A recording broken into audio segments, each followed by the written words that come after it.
Deus faz de tudo para as pessoas não perderem a salvação.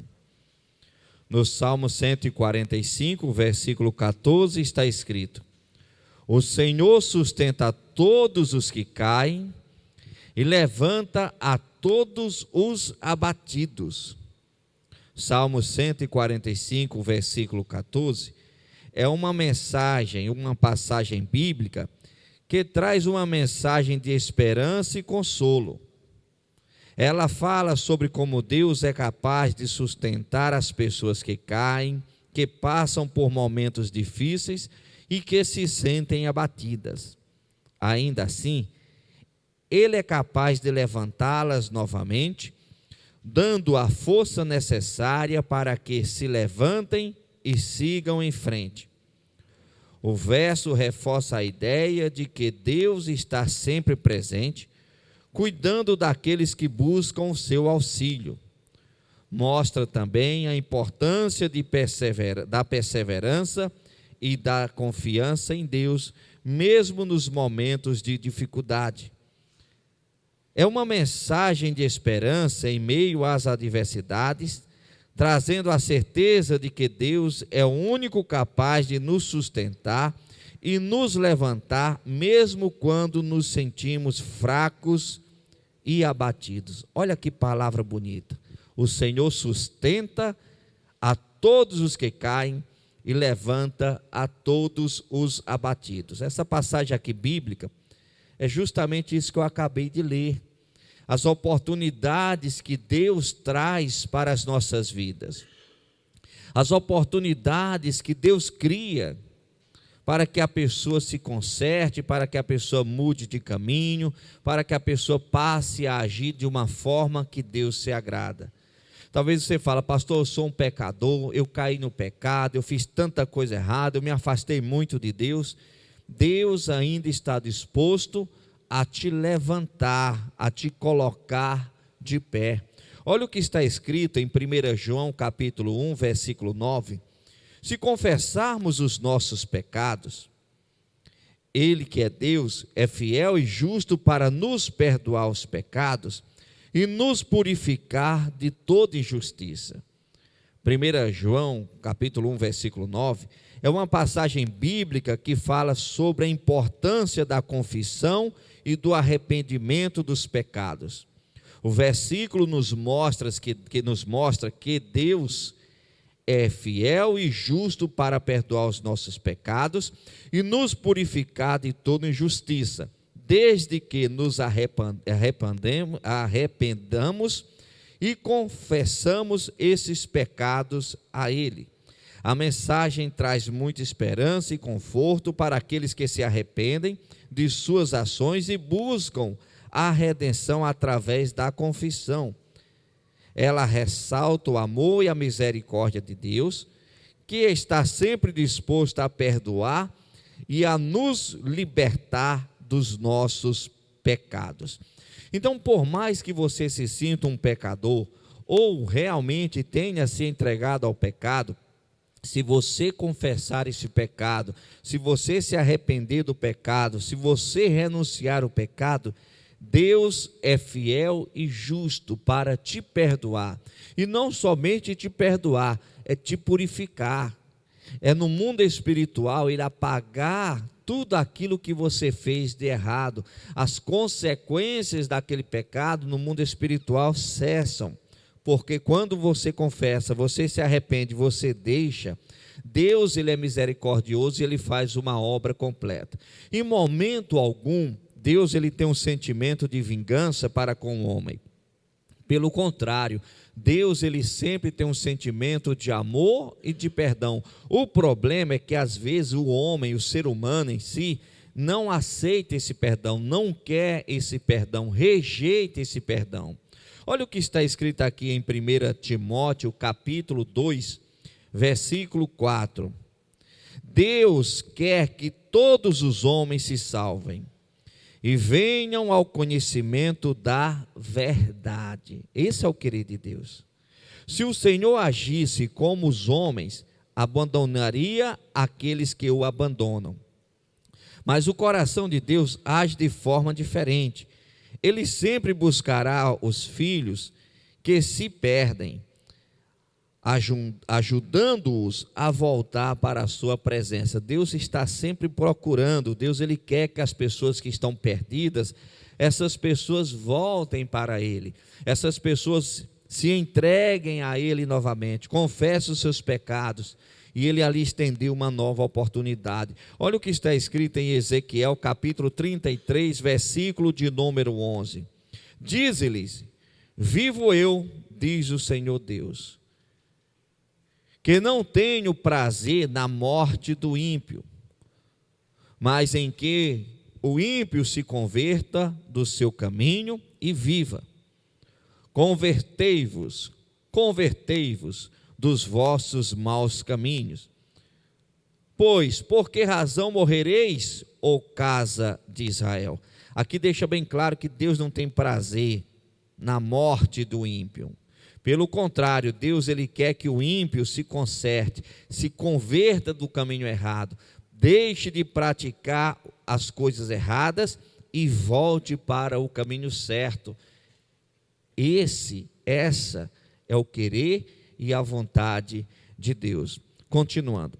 Infelizmente, alguns se deixam levar por Satanás e jogam fora diversas oportunidades de retornar ao caminho de Deus.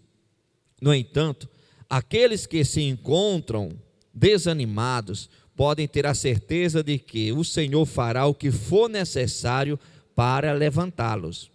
É importante lembrar que o auxílio dos céus está sempre disponível, mas cabe a nós aceitarmos essa ajuda. Deus está de braços abertos, mas cabe a pessoa aceitar, querer a ajuda de Deus, porque Deus ele nos deu o livre-arbítrio, que é o direito de escolha. Nós podemos tomar decisões, nós podemos optar entre obedecer ou desobedecer a Deus, isso daí é indiscutível.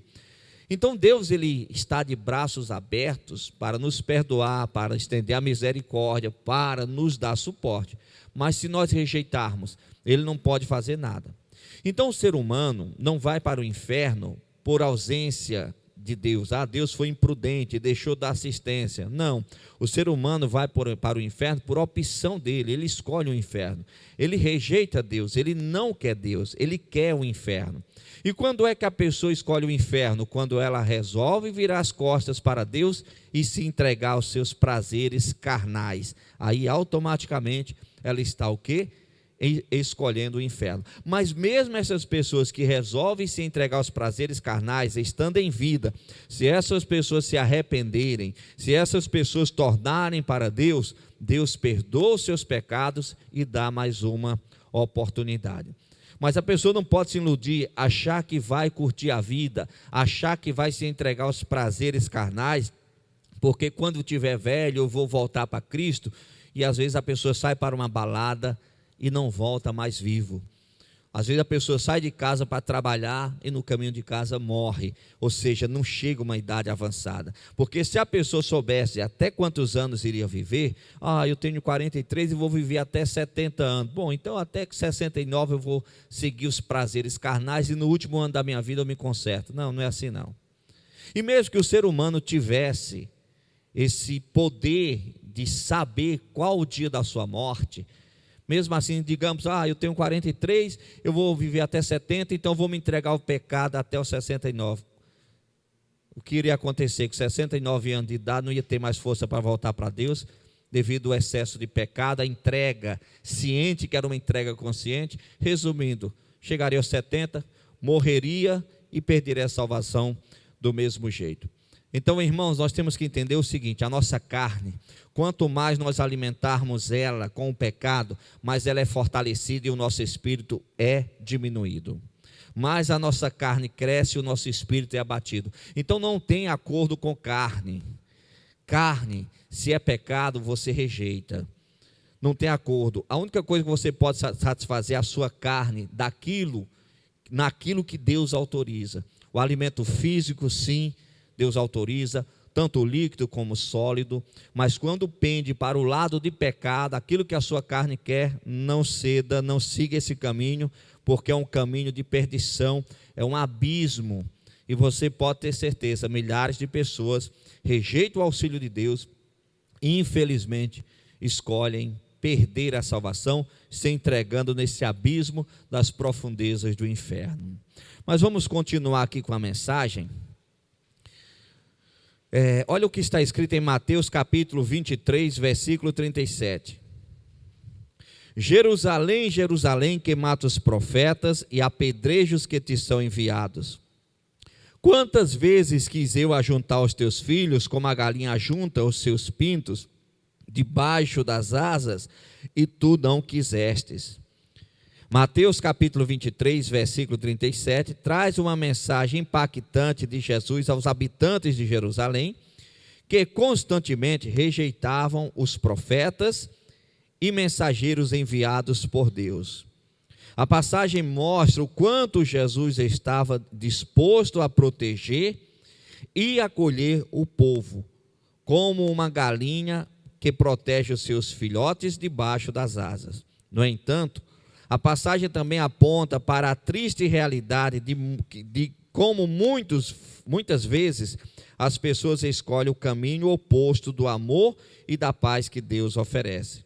Jerusalém, mesmo após tantas oportunidades, ainda se recusou a aceitar a proteção e o amor de Deus e acabou sofrendo as consequências de suas escolhas.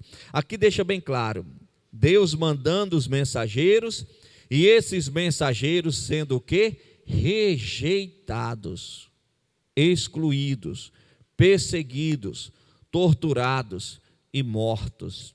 A humanidade tem feito isso ainda em nossos dias.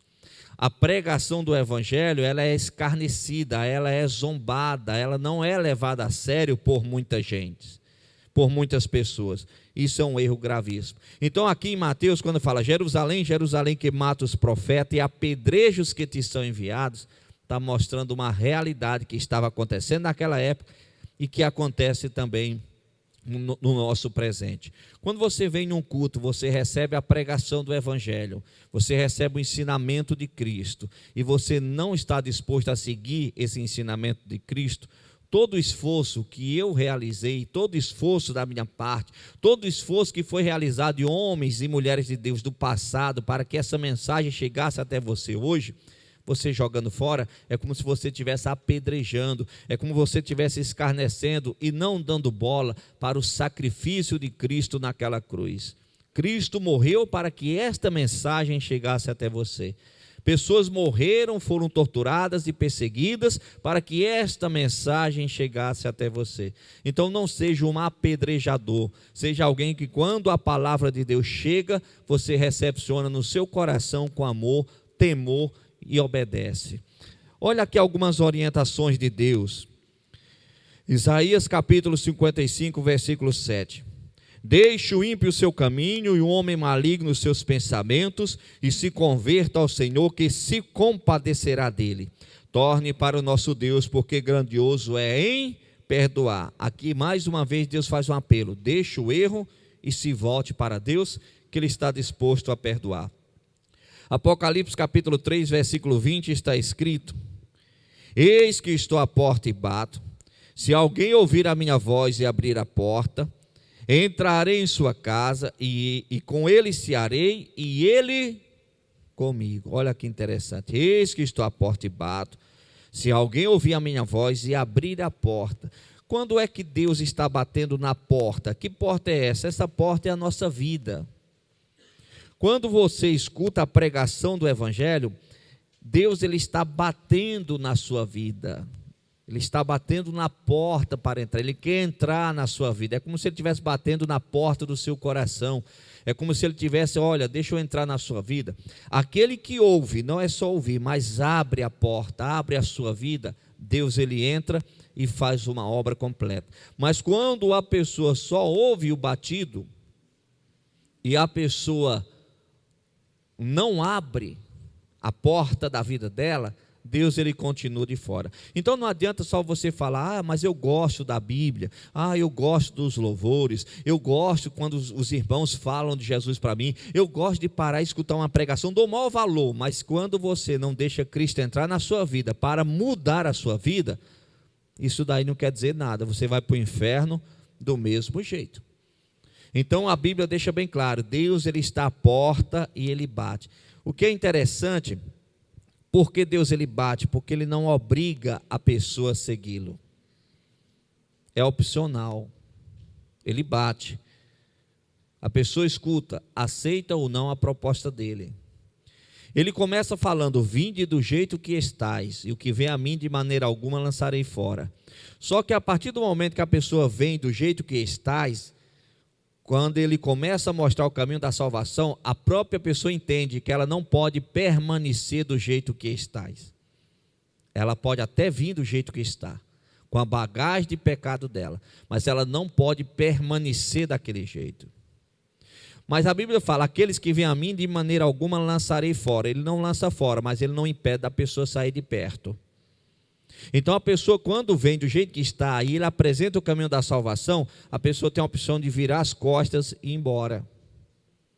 Não é Jesus que está jogando a pessoa fora, não é um discurso que é um discurso de ódio, não é que a religião, não é que o cristianismo agora é perseguidor, nada disso, é apresentado o caminho da salvação, e a pessoa diante desse discurso da salvação, ela está do jeito que está, ela decide, eu vou mudar ou não.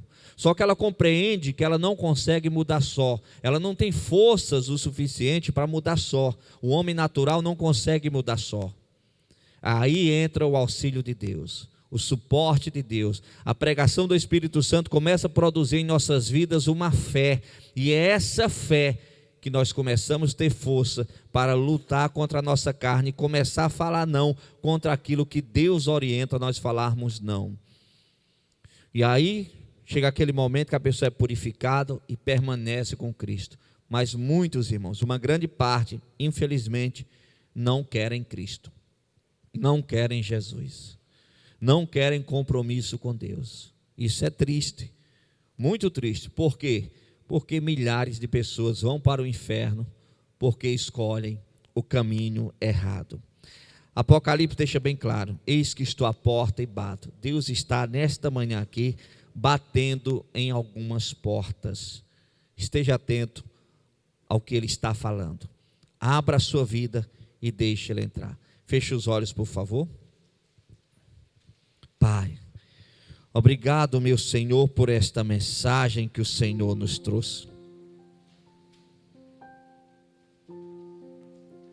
Venha, meu Pai, abençoar cada um,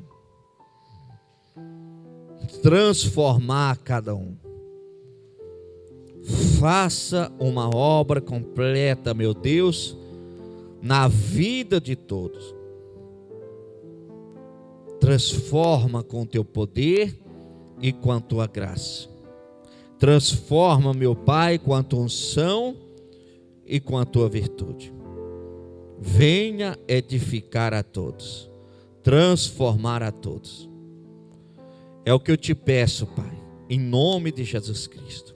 Olha para esta pessoa, meu Deus, que está longe de ti. Que ela retorne aos teus pés. Que ela se entregue ao Senhor novamente. Que ela confesse e renuncie o pecado.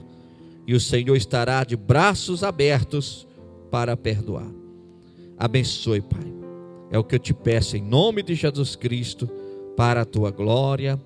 Amém. E vamos aplaudir o Senhor bem forte, que Ele merece.